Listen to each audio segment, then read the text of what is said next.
But Adam Copeland is out to start the show, and he gets the microphone, and man, this microphone was answering the Copeland. Looked like the microphone was going to win. By the way, I don't know if you saw the clip. Credit John Tino for finding this, but Matt Cardona on his podcast made the same mistake. Called it. Oh, did he? Copeland. He's probably just a dedicated listener, and he knows the branding that we have officially renamed this. It must be that, but I think it rolls off the tongue way better. It's so much easier. Yeah. I'm going with it for now on. So Adam Copeland comes on and talks about the negative BS being spewed this week. Screw that. But says there's a lot of positives in wrestling, even if you just go online and complain on social media. That still makes you a wrestling fan. Oh, there are a lot of wrestling fans, especially on our Twitter comment section then. Yes. Oh, that's wonderful. Mm-hmm. He said, I grew up watching WWF, and of course, several of the fans boo. He's like, no, that's not a reason to boo. I watched everything. I watched the NWA. I watched Stampede. He's like, God damn it. I even watched Al Tomko's awful wrestling in Vancouver. He didn't take any slam at Al Tomko, but says that he loves pro wrestling. And I lost this for 9 years. And then when I came back, I realized I need to end my career in AEW. I've been part of some great locker rooms, but I would put this locker room up against anyone. And he lists off all the opponents that he has yet to have a chance to face in AEW, including Will Ospreay, Kenny Omega, Hangman, Swerve, and said he's having a blast here. In fact, he's having the most fun of his entire 32 years here in AEW. And he celebrates the people that started this company. I celebrate Kenny Omega, the Young Bucks, even Cody, and also celebrates Tony Khan, who has pushed this industry to become a better place. AEW makes pro wrestling better. It's more fun, and it's where the best wrestle, which is their new tagline that they're going with. And he said that he asked for this time after he got fired up earlier this week, and we're moving forward. And he lists off all the recent signings and then introduce Will Ospreay, who comes out and shakes his hand. And this was kind of just your rallying cry. I would say as much of a direct response as we're going to get from AEW in regards to the Punk interview on Monday. Right. Very much so. Yeah. It was a very interesting opening segment. Beyond, I think, that aim, there was no real storyline connection no storyline purpose for this segment. I mean, we had a tease of Malachi Black versus Adam Copeland. He did mention Malachi Black in that roll call. Did emphasize him last, yeah. And we know that's the sixth man at the pay-per-view. But beyond that, like, really kind of nothing else. And it seems like I would agree. This was probably just at least largely put out there to answer the CM Punk interview. I thought it was a very good speech. You know, I love the sort of roll call of names. It's something I wish Mercedes did in her first promo, just to kind of give that extra boost to some of those names that are out there. And also to really just kind of like, you know, sow the seeds for some dream matches here for Adam Copeland. But I don't know if it was necessary to do this. Like, this came across to me like it was a representative of a company trying to give a consolation speech to a team that's just lost a big championship game. I know we're all on Twitter. We see a lot of discourse, especially coming off of that interview, but I don't know if the negativity was so loud that the company needed to acknowledge it in a sort of a public statement in the opening of their show. In a way, I thought it gave legitimacy to Punk's criticisms and boosted his criticisms when there were plenty of like people who listened to that interview and didn't agree with him and did, you know, saw the other side equally.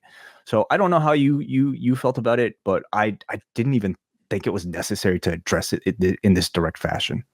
Well, it was interesting because in the first part of the interview, it felt to me like this was probably Adam Copeland's request. And then later in the promo, he pretty much says that I got the impression this was not some Tony Khan idea of utilizing somebody to respond.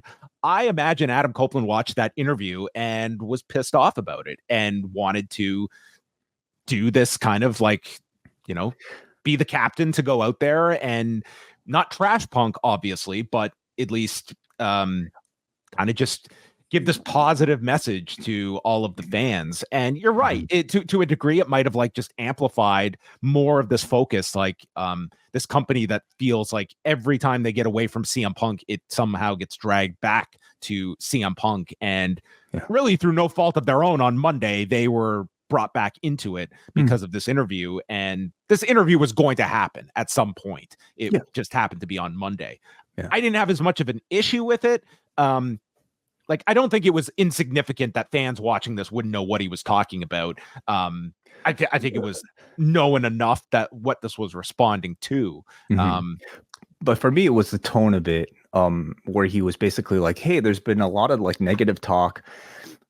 Can't we all just get along? Is how I sensed it. And I think it's perfectly fine for like a veteran, like an Adam Copeland, to want to stick up for the company that he's working for, especially given his ties to the WWE. He's very much, I think, still seen as, you know, a guy who spent 30 something years in the WWE and will probably always be seen to some extent a WWE guy wanting to stick up for, you know, the current promotion that he's working for. But I don't think like let's all just get along is the answer when you're talking about like, as much as everyone complains about all the back and forth and such, believe me, there's a strong fan base that like they don't want to hear this messaging. They want to hear shots fired back. They want AEW to be in that role of like the underdog that will take their shots. The problem is they were a much easier target 4 years ago that you could take your shots and a lot of your audience is going to be nodding in approval. It's really hard to take shots at WWE now unless you're going in a really uglier direction about things that are happening outside of the company, because the product is satisfying a lot of the fan base.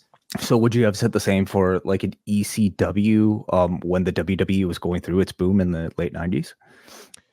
I think that I thought there came a time when you had ECW taking their shots. You'll remember, like as we got further into it, WCW was a much easier target for them at a point, and like with the WWF, it was like it was a cooler product. But you know, you also had the difference of like us being like just this company that's held together by, you know, a fraction of you know, the budget, and AEW doesn't present itself as like this low end company that's just the scrappy underdog. Well, but in many ways they still are an underdog just because they are competing with, I don't know how many years, like 60, 70 years of existence versus what, 5, you know, they're battling, trying to compete with the Kleenex of, you know, the professional wrestling. I think in many ways, like this is an opportunity for them to continue to try to push itself, you know, with its original underdog spirit that it had. So that's all to say, if you're going to address a CM Punk essentially like promo, 2-hour long promo against your company, you need to come with stronger material that I think needed to be more aggressive than, hey, let's all be positive. Let's give credit to Tony Khan. He needed to, in my opinion, step into, yes, we are the place where you can expect a 5-star match, and we are not ashamed of something like that. You know, like just basically kind of. Would you have actually brought up CM Punk by name in the promo? Because I think you do run the risk of suddenly you're cutting a promo and it's like you're promoting something you can't deliver to your fans if this becomes a. I don't think you needed to. Like, he didn't need to say we all knew what he was talking about here. But I just think he needed to be a little bit more aggressive, like for the tone of a rally cry. Because I don't know if this, to me, necessarily would have rallied anybody. Like, at least to me. Like, this felt he really emphasized the one line that they're hitting hard, like, where the best wrestle. And that's a tagline that AEW can use. But did the promo reflect that, though? Like, the promo was like, I came here to have matches with the roster that I would put up against anybody. I think he needed to go further than that. He should say, like, this is the best roster. And I mean, it's hard to kind of like make that argument these days because the WWE has a great roster. But I almost just, to me, I wanted more of like an attitude, you know, like in this speech. I can get that. Yeah. Like I think like the idea was to come out and just really, I think they really took this as this was a big public hit that they took, and I really didn't read that on. I didn't Monday. either. I didn't didn't either. think like this was somebody that was, there are certainly going to be people that agree with his points, but to your point, there were plenty that disagreed with other aspects. And I think that, all the Punk supporters were just going to be more Punk supporters afterwards, and all the AEW supporters were probably, maybe, I don't know if it necessarily made them like AEW more, but I don't think it would have necessarily turned them off. But I could be wrong. I'd love to hear what people, our listeners, thought about this promo itself.